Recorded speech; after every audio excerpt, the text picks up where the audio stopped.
Hello friends, welcome to my YouTube channel.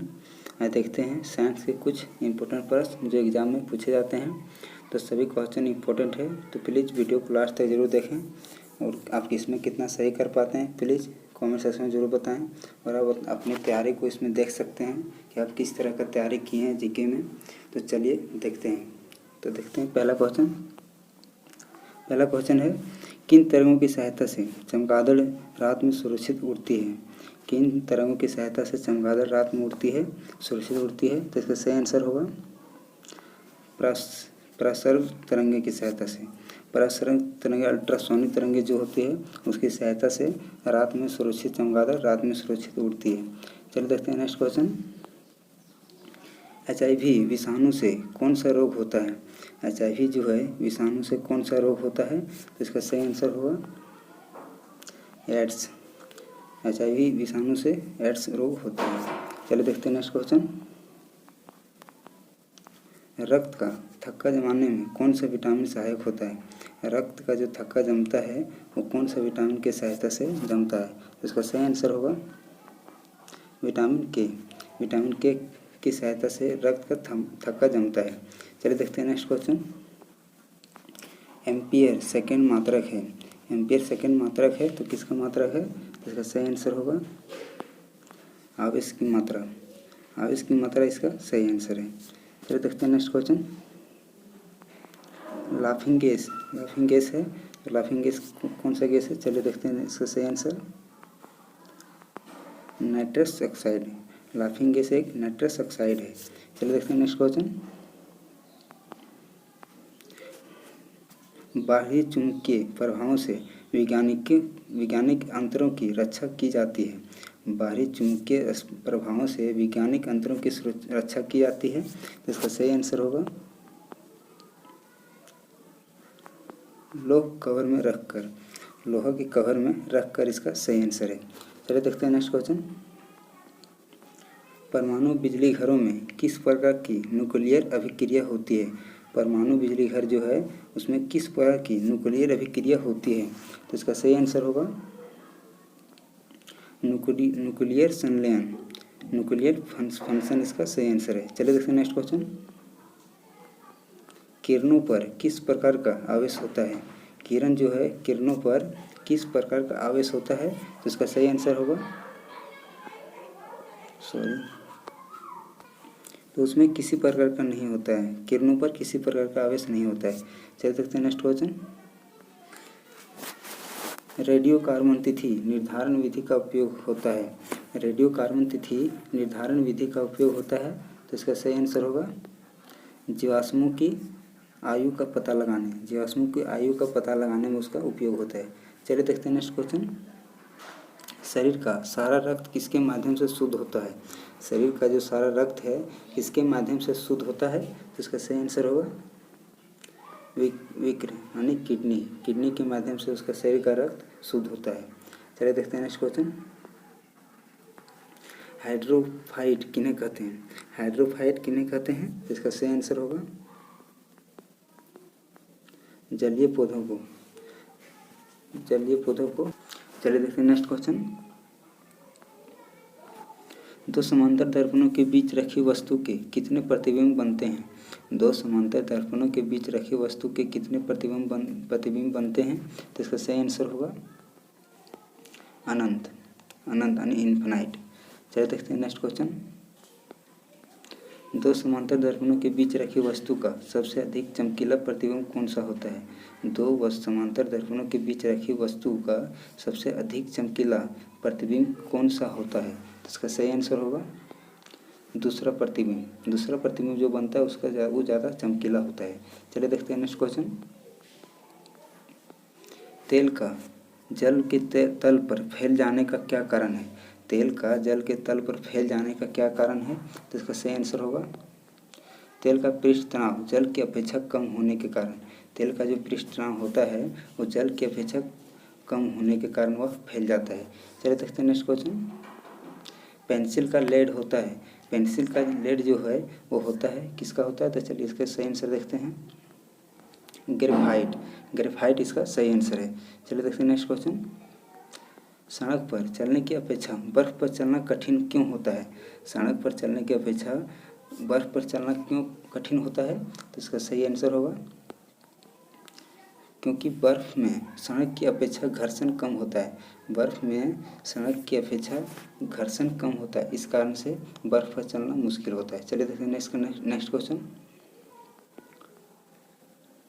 लोलक घड़ियाँ गर्मियों में सुस्त क्यों हो जाती है? लोलक की जो घड़ियाँ हैं वो गर्मियों में सुस्त क्यों हो जाती है?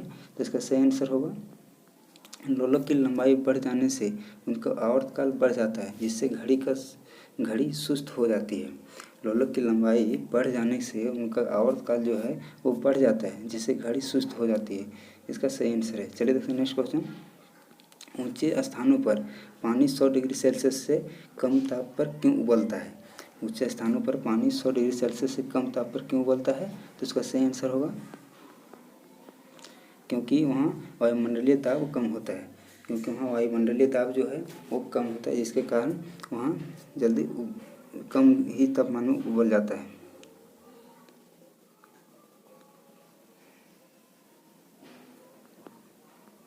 चलिए नेक्स्ट क्वेश्चन। पीतल मिश्र धातु है। पीतल जो है मिश्र धातु है, तो इसका सही आंसर होगा जस्ता और तांबा। जस्ता और तांबा इसका सही आंसर है। चलिए देखते हैं नेक्स्ट क्वेश्चन।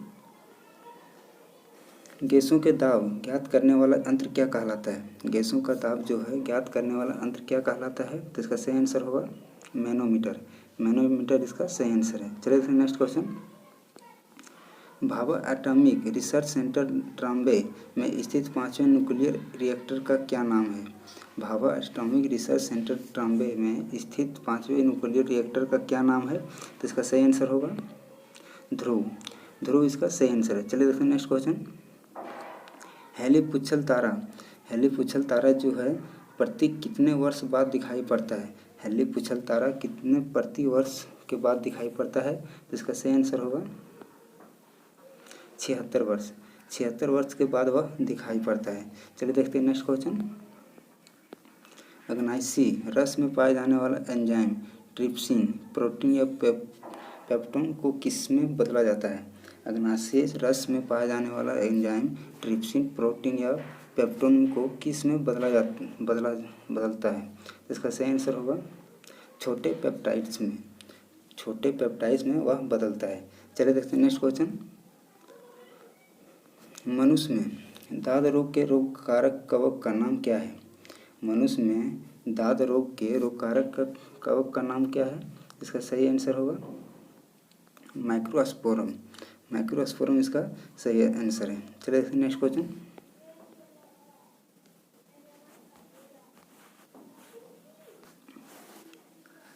स्कर्वी नामक रोग किस विटामिन के अभाव में होता है? स्कर्वी नामक रोग जो है वो किस विटामिन की कमी से होता है? तो चलिए इसका सही आंसर देखते हैं विटामिन सी। विटामिन सी के कारण स्कर्वी रोग होता है। चलिए देखते हैं नेक्स्ट क्वेश्चन। सबसे भारी धातु कौन सी है? सबसे भारी धातु जो है वो कौन सी है? तो इसका सही आंसर होगा ओसियम। ओस्मियम इसका सही आंसर इसका है। सबसे भारी धातु है। चलिए देखते हैं नेक्स्ट क्वेश्चन। विद्युत का सबसे अच्छा चालक क्या है? विद्युत का सबसे अच्छा चालक क्या है? तो इसका सही आंसर होगा चांदी। चांदी इसका सही आंसर है। चलिए देखते हैं नेक्स्ट क्वेश्चन। पोटेशियम का अयस्क कार्नेलाइट का सूत्र क्या है? पोटेशियम का अयस्क कार्नेलाइट का सूत्र क्या है? तो इसका सही आंसर होगा KCl into MgCl2 into 6H2O। इसका सही आंसर है। इसका यही सूत्र है। चलिए नेक्स्ट क्वेश्चन। यूरेनियम के नाभिकीय विखंडन में अंततः क्या पाया जाता है? क्या प्राप्त होता है? यूरेनियम के नाभिकीय विखंडन में अंततः क्या प्राप्त होता है? तो इसका सही आंसर होगा सीसा। सीसा इसका सही आंसर है। चलिए देखते हैं नेक्स्ट क्वेश्चन। धमनी को मापने की इकाई क्या है? धमनी को मापने की इकाई क्या है? तो इसका सही आंसर होगा डेसिबल। डेसिबल से धमनी को मापा जाता है। चलिए देखते हैं नेक्स्ट क्वेश्चन। स्टेनलेस स्टील किन धातुओं को मिश्रित करके बनाया जाता है? स्टेनलेस स्टील जो है वो किन धातुओं को मिश्रित करके बनाया जाता है? तो इसका सही आंसर होगा क्रोमियम, लोहा और निकेल। यह तीन चीज़ को मिला के ओस्मियम धातु बनाया जाता है। चलिए देखते हैं नेक्स्ट क्वेश्चन। वनस्पति विज्ञान की उस शाखा का क्या नाम है जिसमें शैवाल का अध्ययन किया जाता है? वनस्पति विज्ञान की उस शाखा का क्या नाम है जिसमें शैवाल का अध्ययन किया जाता है? इसका सही आंसर होगा फाइकोलॉजी। फाइकोलॉजी इसका सही आंसर है। चलिए देखते हैं नेक्स्ट क्वेश्चन। दूध से दही बनाने वाले जीवाणु का क्या नाम है? दूध से दही जो बनता है उस जीवाणु किस जीवाणु के कारण बनता है? तो उसका सही आंसर होगा बैक्टीरियम लैक्टिसी एसिड। बैक्टीरियम लैक्टिसी एसिड इसका सही आंसर है। चलिए देखते हैं नेक्स्ट क्वेश्चन। मधुमेह के रोगी के पेशाब में किसकी अधिकता हो जाती है? मधुमेह के रोगी के पेशाब में किसकी मात्रा अधिक हो जाती है? तो इसका सही आंसर होगा शर्करा यानी शुगर उसके पेशाब में ज़्यादा हो जाता है, जिसके कारण इसका सही आंसर यही है शर्करा। इसके कारण मधुमेह रोग होता है शर्करा के कारण। चलिए देखते हैं नेक्स्ट क्वेश्चन। स्वचालित ब्रेक किस नियम के आधार पर बने हैं? स्वचालित ब्रेक जो है वो किस नियम के आधार पर बने हैं? तो इसका सही आंसर होगा पार्केल के नियम के आधार पर। पार्केल के नियम के आधार पर यह बना है। इसका सही आंसर है। चलिए देखिए नेक्स्ट क्वेश्चन। डीएनए संश्लेषण का प्रतिपादन किसने किया? डीएनए संश्लेषण का प्रतिपादन किसने किया? तो इसका सही आंसर होगा कार्नबर्ग ने डीएनए का प्रतिपादन किया है। इसका सही आंसर है। इसमें आप कितना सही कर पाएँ प्लीज़ कमेंट सेक्शन में जरूर बताएं। अगर वीडियो अगर अच्छा लगा हो प्लीज़ चैनल को सब्सक्राइब जरूर करें और बेल आइकन को प्रेस कर दें ताकि सभी वीडियो का नोटिफिकेशन अब तक पहुंचता रहे। Thanks for watching. मिलते हैं नेक्स्ट